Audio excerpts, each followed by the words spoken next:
Ya, Kementerian Keuangan mencatat penyaluran kredit perbankan yang bersumber dari penempatan dana pemerintah telah berhasil diakselerasi hingga mencapai 254,37 triliun rupiah.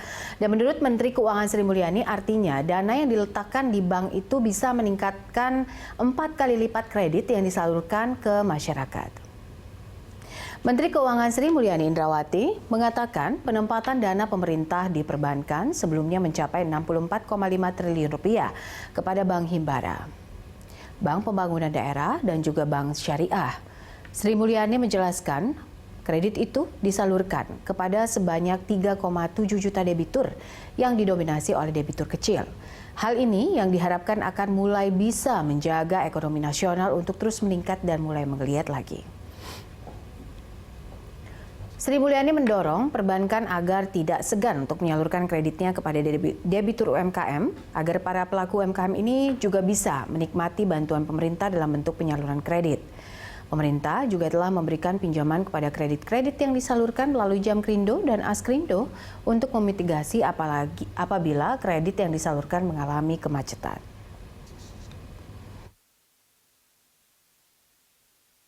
Kita menempatkan 64,5 triliun dana pemerintah di perbankan, yaitu Bank Himbara, Bank Pembangunan Daerah maupun Bank Syariah. Dari 64,5 triliun ini telah tersalurkan 254,37 triliun. Artinya dana yang diletakkan pemerintah secara murah di perbankan bisa meningkatkan hampir 4 kali lipat kredit yang disalurkan ke masyarakat.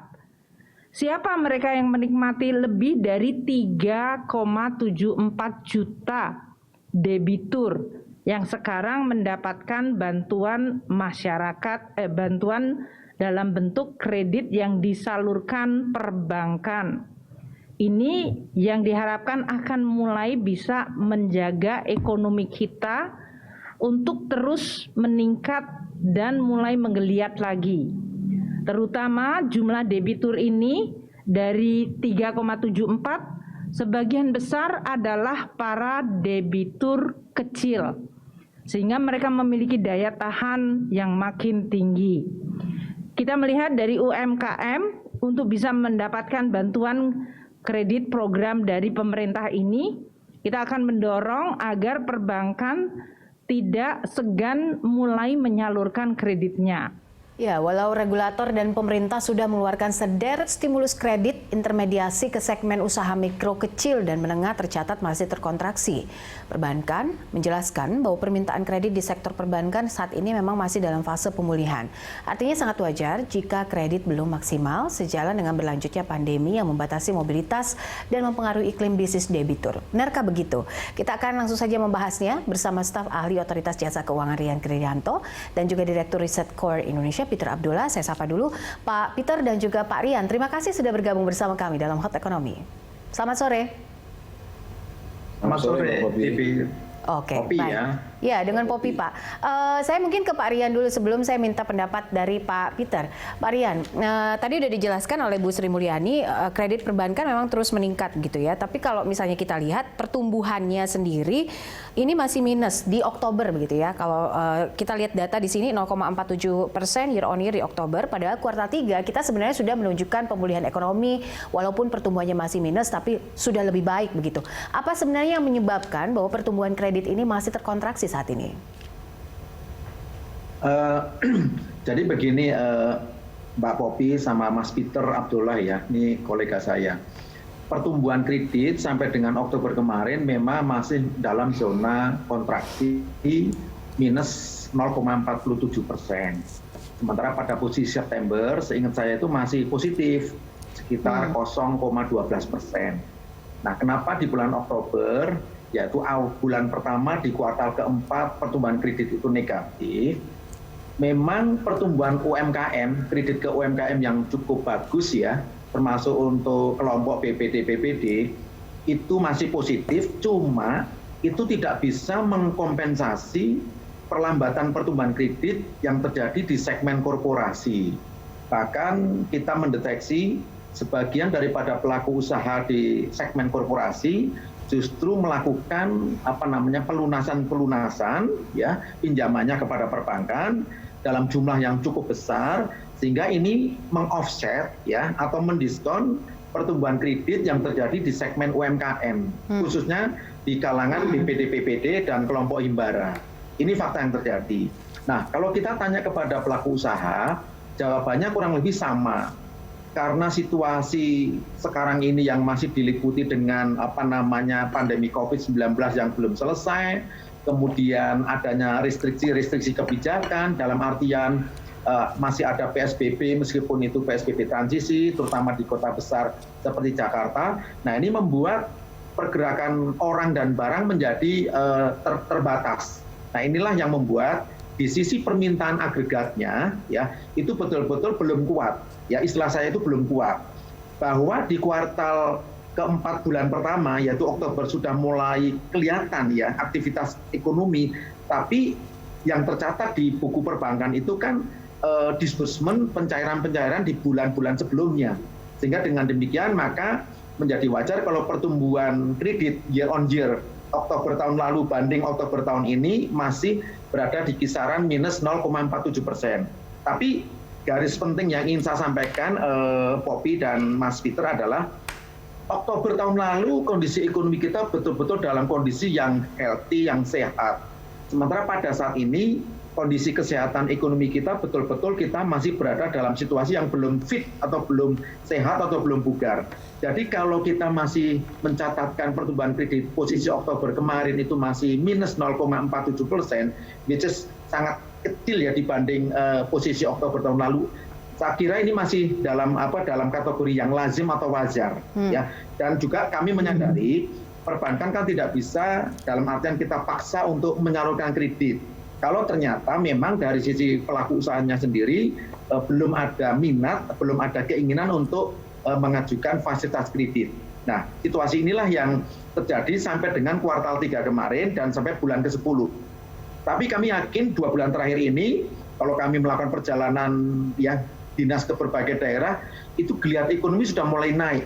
Sehingga kami meyakini pertumbuhan kredit produktif ya, termasuk nanti pertumbuhan kredit konsumtif untuk 2 bulan terakhir ini yaitu November sama Desember secara month to month, artinya secara bulan ke bulan itu kayaknya masih positif. Itu Poppy gambaran sekilas kenapa terjadi pertumbuhan kredit yang masih tipis negatif 0,47% posisi Oktober kemarin itu. Oke. Saya ingin tanggapan dari Pak Peter. Pandangan Pak Peter seperti apa? Apakah ini juga adalah sinyalemen bahwa ini kehati-hatian pelaku usaha dan perbankan justru meningkat atau bagaimana, Pak? Yang pertama saya ingin komen ya adalah memang di tengah pandemi ini seharusnya fokus kita bukan memaksakan pertumbuhan kredit. Saya selalu menyampaikan hal ini di dalam berbagai kesempatan. Pemerintah saya lihat terlalu terburu-buru ingin memaksakan pertumbuhan kredit itu seperti dalam kondisi normal. Ya. Itu berbahaya. Di tengah pandemi ini apa yang disampaikan oleh Pak Aryan tadi adalah adanya hambatan terbatasinya aktivitas sosial ekonomi yang kemudian menekan kondisi usaha di sektor real, baik itu di UMKM bahkan sampai ke korporasi, yang kemudian justru mereka membutuhkan bantuan dalam bentuk yang kita sebut restrukturisasi kredit. Mereka bukannya membutuhkan kredit baru, mereka bagaimana mereka mengatasi tekanan cash flow yang begitu berat agar supaya mereka bisa bertahan. Jadi saya selalu mengatakan yang dibutuhkan itu adalah bagaimana kita menjaga agar supaya posisi atau kondisi di sektor real ini, dunia usaha ini, tidak kemudian merambat ke sektor keuangan. Dan itu sebabnya saya selalu mengapresiasi OJK yang dengan cepat merespon dengan kebijakan pelonggaran restrukturisasi kredit. Karena itu yang dibutuhkan oleh dunia usaha. Bukan pertumbuhan kredit yang kita butuhkan sekarang ini.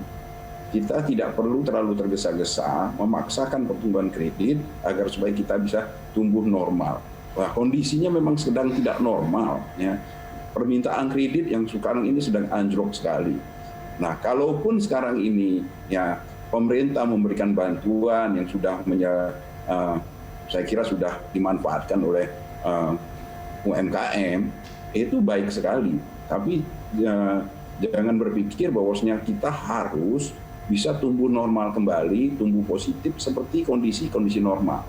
Karena kalau itu dipaksakan justru saya khawatir itu justru membahayakan karena itu akan meningkatkan risiko di sektor keuangan. Oke, Pak Rian, kita lihat kalau menurut catatan BI sendiri ini Oktober 2020 kan kredit UMKM masih tercatat mengalami penurunan 1,6%, melanjutkan penurunan sebelumnya di 1,5%. Apa yang menyebabkan hal ini, Pak? Karena begini, dampak pandemi COVID ini yang dari sebelumnya adalah krisis kesehatan, lalu tertransmisi ke krisis ekonomi, ya, dan sudah merembet ke sektor keuangan, itu tidak mengenal segmen atau tidak mengenal kelas pelaku usaha, baik itu segmen korporasi, segmen middle maupun segmen kecil, termasuk ultramikro saya kira, itu juga terpapar oleh efek langsung maupun efek tidak langsung dari pandemi COVID. Nah, sehingga kalau di segmen korporasinya juga terpukul, hampir pasti segmen menengah dan kecilnya termasuk UMKM itu juga terpukul, ya. Hanya tingkat hitnya atau bobot pukulannya mungkin yang dirasakan oleh pengusaha kelas besar, kelas menengah sama kelas kecil mungkin beda. Karena tiket size daripada bidang usahanya juga beda. Tapi itulah fakta yang terjadi. Jadi saya ingin menggarisbawahi juga yang disampaikan Mas Peter tadi, betul sekali. Kalau kita ada di sisi perbankan, itu saya yakin sekarang perbankan itu juga mungkin orientasinya lebih fokus kepada melakukan aktivitas restrukturisasi kredit ketimbang ekspansi kredit. Jadi fokus energinya mungkin lebih banyak bagaimana melakukan restruct, melakukan remedial, sehingga going forward nanti tahun Maret 2022 ketika POJK nomor 11 tahun 2020 ini tidak diberlakukan lagi, kondisi bank kita sudah semakin sehat karena penyakit-penyakitnya sudah bisa disingkirkan, lemak-lemak jahatnya bisa disingkirkan. Di sisi di sisi pelaku usaha, mereka juga sudah terseleksi sehingga nanti yang sisa itu adalah pengusaha-pengusaha yang memang tangguh hasil daripada seleksi ketika 1 tahun 2 tahun ini mereka bisa lulus ya menghadapi pandemi COVID dengan situasi yang sangat-sangat tidak favorable gitu. Nah, kembali ke pertanyaan Poppy tadi, saya kira wajar kalau di posisi Oktober ya pertumbuhan kredit UMKM-nya pun mungkin pertumbuhannya tidak sekencang posisi Oktober tahun lalu, di mana pada saat itu kondisi ekonomi kita betul-betul dalam kondisi yang sangat sehat. Itulah diferensiasi yang sangat ekstrim. Ketika kondisi ekonomi tahun lalu kita betul-betul sehat karena belum ada pandemi COVID, sementara sekarang kita betul-betul kondisi ekonomi kita, kalau kita diagnostik dari sisi kesehatan, belum betul-betul fit atau bugar. Kita masih baru saja lepas dari tahap survivalitas atau tahap bertahan dan kita menuju tahap normalisasi. Dan kita akan ke sana nanti, Poppy ya. Oke, setuju. Tapi saya ingin ke Pak Peter. Pak Peter, kembali ke pernyataan Ibu Sri Mulyani bahwa penyaluran kredit perbankan ini harusnya terus meningkat demi mengejar misalnya pertumbuhan ekonomi yang mungkin bisa dikejar di angka plus begitu. Nah, atau 5% begitu. Ini bagaimana kalau kita bicara soal Ibu Menteri kan punya target juga begitu. Harusnya seperti apa, Pak Peter? Ya saya paham lah kalau pemerintah harus menyampaikan sesuatu yang positif, membesarkan hati ya. Tetapi ya kondisi realnya seperti yang disampaikan oleh Pak Rian tadi, ya kondisinya ini masih belum normal. Kita ini terbatasi aktivitas sosial ekonomi kita karena pandemi, di mana konsumsi, investasi, ya itu semuanya turun. Dunia usaha kita belum bisa beraktivitas seperti normal. Banyak sekali aktivitas usaha kita yang masih tutup. Kalaupun buka, ya jauh di bawah kapasitasnya. Ya. Oleh karena itu, kebutuhan mereka akan kredit itu akan sangat rendah. Ya. Pertumbuhan ekonomi kita pasti masih akan negatif. Ya. Karena sekali lagi, di tengah pandemi ini kan konsumsi nggak mungkin seperti normal. Kalau di tahun lalu itu kita bisa konsumsi 100, tahun ini ya pasti di bawah 100, yang artinya pasti negatif. Sementara kontribusi dari pertumbuhan konsumsi terhadap pertumbuhan ekonomi kita itu mencapai 56, bahkan mungkin di era pandemi ini bisa mencapai 60%. Dan itu artinya begitu konsumsinya negatif, pertumbuhan ekonomi kita negatif. Demikian juga dengan investasi. Itu begitu investasinya negatif, pertumbuhan ekonomi kita pasti akan negatif. Nah, ini yang saya maksudkan tadi, kita tidak perlu terburu-buru mengejar pertumbuhan ekonomi kita positif pada tahun ini. Itu lupakan saja, karena itu sudah terjadi. Itu tidak bisa terelakkan lagi. Yang penting adalah tahun ini kita survive. Persis sampaikan oleh Pak Rian tadi, tahun ini adalah tahun survival. Ya, bagaimana kita bertahan hidup di tahun ini agar supaya tahun depan apabila sesuai dengan skenario vaksin bisa diproduksi dan didistribusikan dan kita bisa terlepas dari pandemi, kondisi kita survive pada tahun ini, tahun depan kita bisa bangkit kembali. Itu yang harusnya kita kejar, bukan memaksakan pertumbuhan ekonomi positif pada tahun ini dengan risiko. Itu yang menurut saya yang harus dilakukan. Yang harus benar-benar dicatat adalah apa yang terjadi di sektor real sekarang ini di dunia usaha, jangan sampai itu merambat ke sektor keuangan. Walaupun tadi Pak Rian sudah menyampaikan, sudah ada ini gelagatnya ini rambatan ke sektor keuangan. Ya saya kira iya, tapi itu yang sudah terlihat di indikator-indikator sektor keuangan kita yang relatif masih sehat.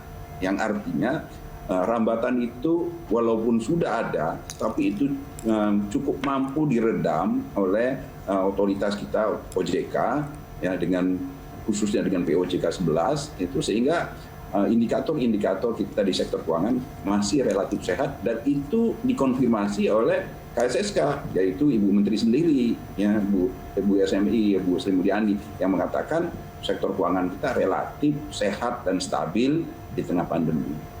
Oke, sebelum jeda saya ke Pak Rian dulu. Pak Rian, bagaimana mengantisipasi ini? Jangan sampai ini merembet ke sektor sektor keuangan gitu. Bagaimana OJK mengawal ini? Oke, maka tadi sebetulnya yang dirilis oleh Otoritas Jasa Keuangan itu mengeluarkan kebijakan-kebijakan yang sifatnya preemptif, bahkan sekarang sudah berkembang lagi yang sifatnya lebih forward looking, untuk kita bisa mengantisipasi kemungkinan terjadinya pemburukan kondisi di masa depan. Nah, tadi sampaikan Mas Peter, salah satu policy yang betul-betul di-accept dan diterima dengan baik oleh pelaku usaha dan juga pelaku industri perbankan adalah lahirnya POJK nomor 11 tahun 2020 itu pada kurang lebih bulan April. Nah, kita bisa membayangkan pada bulan April saja ketika 1 bulan setelah Presiden mengumumkan adanya masyarakat Indonesia yang terpapar oleh COVID-19 dalam waktu yang tidak terlalu lama, keluarlah POJK tersebut. Ini kan spiritnya betul-betul spirit yang forward looking, yang antisipatif.